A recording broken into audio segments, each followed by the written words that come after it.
Can focusing your thoughts, I mean, really focusing them, genuinely reshape your life? Maybe even, your financial reality. Welcome to the deep dive. We take compelling sources, unpack them, and pull out the insights that matter for you. Okay, let's unpack this one. Today, it's all about Think and Grow Rich by Napoleon Hill. And this isn't just some random book, right? It came out way back in 1937. 1937, yeah. And it sold, what, over 100 million copies? It's huge. Exactly. Often called the grandfather of personal development. So our mission today is, well, do these ideas actually still work? Uh-huh. In today's world. Yeah. And more importantly, how can you apply them? Like right now. Now, when you hear that title, Think and Grow Rich, your mind probably jumps straight to cash, right? Making money. Sure, that's the immediate thought. But here's the interesting thing. It's not just about financial wealth. Napoleon Hill, he actually spent more than 20 years. 2 decades, yeah. Interviewing these incredibly successful people from his time. We're talking Henry Ford, Thomas Edison, Andrew Carnegie. The big names, definitely. Yeah. And what he pulled out from all those conversations, all that wisdom, it wasn't just a get-rich-quick guide. It was 13 core principles. Right. For success in pretty much any part of life. Yeah. And his central message was basically this. Success starts up here, in your mind. If you can control your thoughts, get laser-focused on your desires, and then act persistently, well, the money or whatever else you're aiming for tends to follow. What's truly fascinating here is just how revolutionary that idea was back then. Right, in the 1930s. Yeah, this whole concept that your mind is the starting point. That thought can actually shape your destiny. I mean, it laid the groundwork for so much modern personal development. That's a great point. You hear it everywhere today, don't you? Motivational speakers, business coaches, a lot of what they teach, it builds right on our Hill's original foundation. So it really connects to your experience because these ideas, they might seem new in a seminar today, but their roots go back nearly a century. Yeah, that legacy is powerful. But I have to ask, doesn't success begins in the mind sound a little, I don't know, simplistic for today? How does that account for, external stuff? Yeah. Systemic barriers, bad luck, things that aren't just about mindset? That's a really crucial question, and that's where the nuance comes in, I think. Okay. Hill wasn't really saying it's only mindset. It's more like mindset is the most critical piece. The starting point. Exactly. He'd argue that, yeah, external challenges are absolutely real, but your response to them, that's shaped by your internal beliefs, your persistence, and that's what determines the outcome. So it's about internal resilience. Right. Building that resilience to navigate the outside stuff. And he really, really emphasizes taking action. It's not just thinking positive thoughts in a vacuum. And he didn't just leave it at think positively, did he? He laid out how to do it. Precisely. Those 13 principles. Yeah, let's dig into a few key ones because they're really the core of it all. First up, desire. And he's clear, this isn't just like a casual wish. He calls it a burning, definite desire. Almost obsessive, yeah. That fire that fuels everything. Then you've got faith and autosuggestion. This sounds a bit out there maybe, but it's about deliberately programming your subconscious. Right. It's not passive. It's actively using affirmations, vivid visualization. Like creating a mental blueprint. Exactly. That your mind then sort of works towards making real. Specialized knowledge. Yeah. Makes a big deal about the difference between just knowing a lot of general stuff. Which is fine. Yeah. But versus having focused expertise, that's what creates real value. And imagination.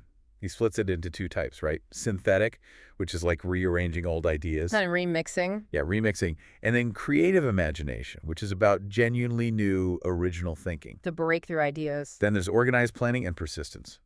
Super important. Have a plan and then stick to it, no matter what. Crucial. Especially the persistence part. And one of his most famous ones, the mastermind principle. Yes, the mastermind. Basically, consciously choosing who you surround yourself with. Yeah. People who challenge you, support you, lift you up. Elevate your thinking and ambition. It's powerful. And finally, he touches on overcoming fear. He lists, 6 basic fears? Like fear of poverty, fear of criticism. Yeah, the common ones that can really hold you back. And how they can quietly sabotage everything if you let them. Yeah, and if we connect this to the bigger picture, you see how these ideas, they seem simple, maybe, individually. But when you combine them, they form this really powerful framework for, total mental transformation. It's not magic then. No, not at all. It's disciplined thinking plus consistent action. Take autosuggestion, for instance. Good. Hill was intuitively tapping into concepts like neuroplasticity, how repeating thought patterns can literally rewire your brain. Building pathways. Exactly. Building mental pathways that support your goals. They get stronger with use, like a muscle. And the mastermind thing, it's not just networking. He was on to what we now call collective intelligence or cognitive diversity. Okay, explain that a bit. Well, it's the idea that diverse groups often outperform even the smartest individuals, not just shared goals, but that clash of ideas, different perspectives. It refines thinking, reveals blind spots. That's fascinating, connecting it to modern science like that. Yeah. Okay, so fast forward almost a century. How much of this still really hits home? And where does it maybe show its age? Well, what's still really impressive, I think, is how action-oriented it is. Right. It's not just theory. No. Yeah. He pushes you. Write down your goals.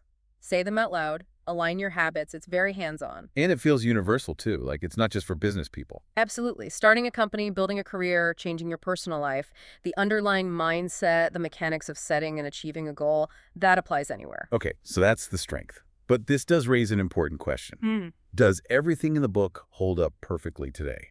Does it need maybe some modern interpretation? That's fair. I mean, you read it and the language feels a bit old-fashioned sometimes, right? Yeah, definitely. And the examples. They're all early 1900s industrial giants, not exactly tech CEOs or today's innovators. True. It reflects its time. And you could argue it's more of a philosophy, a mindset guide than like a detailed step-by-step productivity plan. So you might need other tools for the day-to-day tactics. Possibly, yeah. You might want to pair Hill's big picture thinking with some newer, more tactical resources, but honestly, these feel like relatively minor points. Compared to the core principles. Exactly. Those core principles, they feel pretty timeless. So let's talk about those principles again. Are there any core ideas that maybe from a modern psychology view just don't hold up or need a big adjustment beyond just the old examples? That's a good refinement. Look, the psychological foundations, desire, belief shaping reality, persistent, they're surprisingly solid even today. What Hill perhaps underemphasized, and what we understand better now, is the interplay with external factors. Okay, like we touched on earlier. Right. Systemic issues, privilege, disadvantage. Hill focused so heavily on individual agency, which is empowering, definitely. Right. But a modern view has to acknowledge that not everyone starts on a level playing field. Access to those mastermind groups for opportunities isn't equal. So the principles are sound, but applying them requires navigating your specific context more consciously than maybe Hill detailed. I think that's a fair way to put it. The how might look different depending on your starting point and environment. Okay, that makes sense. Okay. So let's bring it right back to the listener. What does this all mean for you? Right now, how can you actually apply this stuff? Yeah, the practical takeaways. We've boiled it down to 3 actions, straight from the book. First, write down your #1 goal, clearly, Yeah. specifically, Get it concrete. then read it out loud every morning, every night. Hill insists this trains your subconscious mind. Repetition is key there. Second, choose your circle carefully. Actively build your own mastermind. Surround yourself with people who genuinely support your ambitions, who challenge you constructively, who lift you up. That intentional community aspect. And third, commit to persistent action. Hill is crystal clear on this. Success isn't about some big burst of inspiration. Nope. It's the daily grind. It's the consistent daily effort, that relentless push forward. That's what actually pays off. And these might sound like, simple steps, Yeah, they do seem simple on the surface. but the power behind them, especially when you do them consistently, it's pretty profound. It's about aligning your inner world, your thoughts, your focus with what you want to achieve externally. Create the feedback loop. Exactly. A powerful feedback loop that can genuinely lead to big shifts in your mindset and then ultimately in your reality. It's the difference between just wishing and actually deliberately working to manifest something. So wrapping up, Think and Grow Rich, it's really more than just a book, isn't it? Yeah, it's like a blueprint. A blueprint for shaping your thinking and through that shaping your life. Yeah. Yeah, some parts feel dated, the language, the examples. Sure. But the core principles Hill dug up, they feel incredibly timeless, surprisingly relevant even now. Agreed. So if you've never read it, honestly, it's worth your time. Pick it up. Mm-hmm. And if you have read it before, maybe it's time for a reread with a fresh perspective. Ask yourself how these ideas hit you now with your current goals. Yeah, see what resonates differently. And as a final thought for you to take away and maybe chew on, Okay. how might that mastermind principle apply specifically to the challenges you're facing right now?